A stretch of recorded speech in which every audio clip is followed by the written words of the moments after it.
साल 1664 में औरंगजेब और उसकी सेना ने काशी विश्वनाथ मंदिर पर हमला किया था। उसे रोकने वाला उस वक्त कोई नहीं था, परंतु आज भी काशी विश्वनाथ मंदिर खड़ा है और इसका कारण है उस वक्त औरंगजेब के हथियारबंद सैनिकों वाली बड़ी सेना से टक्कर लेकर उन्हें परास्त करने वाले नागा साधुओं की फौज। नागा साधुओं ने मंदिर का बचाव किया और औरंगजेब की सेना को बुरी तरह हराया। मुगलों की इस हार का वर्णन जेम्स जी लॉस्टेफील्ड की किताब the illustrated encyclopedia of Hinduism volume 1 में मिलता है। इस किताब के मुताबिक वाराणसी के महानिर्वाणी अखाड़े के नागा साधुओं ने औरंगजेब के खिलाफ कड़ा विरोध किया था और मुगलों की हार हुई थी। 4 साल बाद यानी 1669 में औरंगजेब ने फिर से हमला किया और मंदिर और मठों में तोड़फोड़ की। औरंगजेब जानता था कि ये मंदिर हिंदुओं की आस्था और भावनाओं से जुड़ा है, इसलिए उसने ये सुनिश्चित किया कि इसे फिर से नहीं बनाया जाएगा और इसकी जगह ज्ञानवापी मस्जिद का निर्माण किया गया। ये मस्जिद आज भी मंदिर परिसर में मौजूद है। स्थानीय लोक कथाओं और मौखिक कथाओं के अनुसार लगभग 40,000 नागा साधुओं ने काशी विश्वनाथ ज्योतिर्लिंग की रक्षा करते हुए अपने प्राणों की आहुति दी थी। अहमद शाह अब्दाली के मथुरा वृंदावन के बाद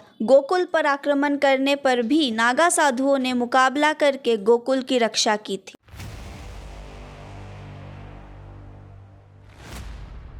तो अब सवाल ये उठता है कि आखिर है कौन ये साधु जो खुद को साधु कहते हुए भी अस्त्र उठाते हैं। तो आपको बता दे, ये अस्तित्व में आए ही इसलिए थे ताकि सनातन धर्म की रक्षा हो सके। नागा साधुओं की उद्गम की कथा जानने से पहले आपको आदि शंकराचार्य के बारे में जानना होगा। दरअसल भारतीय सनातन धर्म के वर्तमान स्वरूप की नींव आदि गुरु शंकराचार्य ने रखी थी। शंकराचार्य का जन्म 8वीं शताब्दी के मध्य में हुआ था, जब भारतीय जनमानस की दशा और दिशा बहुत बेहतर नहीं थी। भारत की धन संपदा लूटने कई आक्रमणकारी यहाँ आ रहे थे। भारत की शांति व्यवस्था खतरे में थी। ईश्वर, धर्म, धर्मशास्त्रों को तर्क, शस्त्र और शास्त्र सभी तरह की चुनौतियों का सामना करना पड़ रहा था। ऐसे में शंकराचार्य ने सनातन धर्म की स्थापना के लिए कई कदम उठाए थे, जिनमें से एक था देश के 4 कोनों पर 4 पीठों का निर्माण करना। ये थी गोवर्धन पीठ, शारदा पीठ, द्वारका पीठ और ज्योतिर्मठ पीठ। इसके अलावा आदि गुरु ने मठों, मंदिरों की संपत्ति को लूटने वालों और श्रद्धालुओं को सताने वालों का मुकाबला करने के लिए सनातन धर्म के विभिन्न संप्रदायों की सशस्त्र शाखाओं के रूप में अखाड़ों की स्थापना भी की। आदि गुरु ये समझ गए थे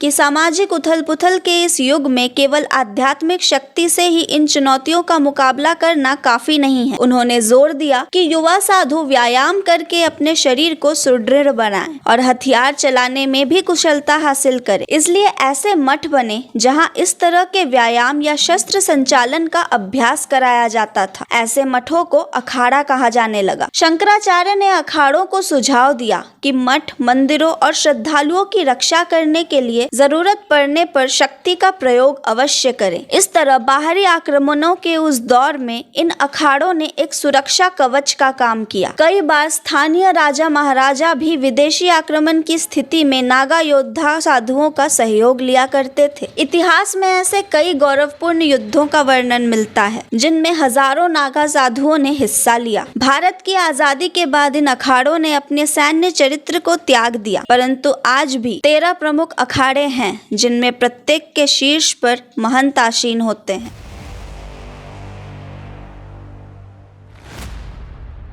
नागा साधु बनने की प्रक्रिया बेहद कठिन मानी जाती है। अखाड़ों के द्वारा व्यक्ति को नागा साधु बनाया जाता है। अखाड़ा समिति देखती है कि व्यक्ति साधु बनने के योग्य है या नहीं। इसके बाद उस व्यक्ति को अखाड़े में प्रवेश दिया जाता है। कई तरह की परीक्षाएं देनी होती है। नागा साधु बनने के लिए ब्रह्मचर्य के नियम का पालन करना अति आवश्यक होता है। इस प्रक्रिया में 6 महीने से लेकर 1 वर्ष तक का समय लग सकता है। इस परीक्षा में सफलता पाने के लिए साधक को 5 गुरुओं से दीक्षा प्राप्त करनी होती है। शिव, विष्णु, शक्ति, सूर्य और गणेश द्वारा, जिन्हें पंचदेव भी कहा जाता है। नागा साधु बनने की प्रक्रिया में 12 साल लग जाते हैं, जिनमें 6 साल को महत्वपूर्ण माना गया है। इस अवधि में वे नागा पंथ में शामिल होने के लिए जरूरी जानकारियों को हासिल करते हैं और इस दौरान लंगोट के अलावा कुछ और भी ना पहनते हुए कुंभ मेले में प्रण लेने के बाद वे इस लंगोट का भी त्याग करते हैं और जीवन भर नग्न अवस्था में रहते हैं। इसी वजह से वे अपने शरीर को ढकने के लिए भस्म का इस्तेमाल करते हैं। ब्रह्मचर्य की शिक्षा प्राप्त करने के बाद उन्हें महापुरुष की दीक्षा दी जाती है और फिर यज्ञोपवीत होता है। इस प्रक्रिया के बाद वे अपने परिवार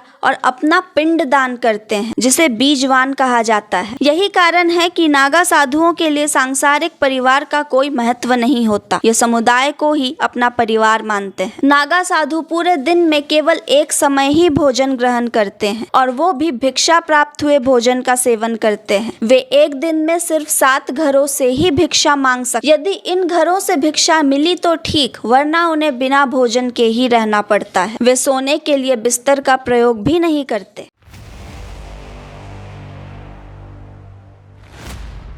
कुंभ का मेला 4 जगह लगता है। इन्हीं 4 जगह लगने वाले कुंभ में नागा साधु बनाए जाते हैं और हर जगह के हिसाब से इन नागा साधुओं को अलग अलग नाम दिए जाते हैं। प्रयागराज के कुंभ में नागा साधु बनने वाले को नागा, उज्जैन में बनने वाले को खूनी नागा, हरिद्वार में बनने वाले को बर्फानी नागा तथा नासिक में बनने वाले को खिचड़िया नागा कहा जाता है। नागा में दीक्षा लेने के बाद साधुओं को उनकी वरीयता के आधार पर भी पद दिए जाते हैं। इनमें कोतवाल, पुजारी, बड़ा कोतवाल, भंडारी, कोठारी, बड़ा कोठारी, महंत और सचिव के पद होते हैं। इनमें सबसे बड़ा और अहम पद सचिव का होता है। तो ये थी नागा साधुओं की कथा। कैसी लगी आपको हमें कमेंट में बताएं और देखते रहे धर्म संवाद। मैं थी तमिश्री, धन्यवाद।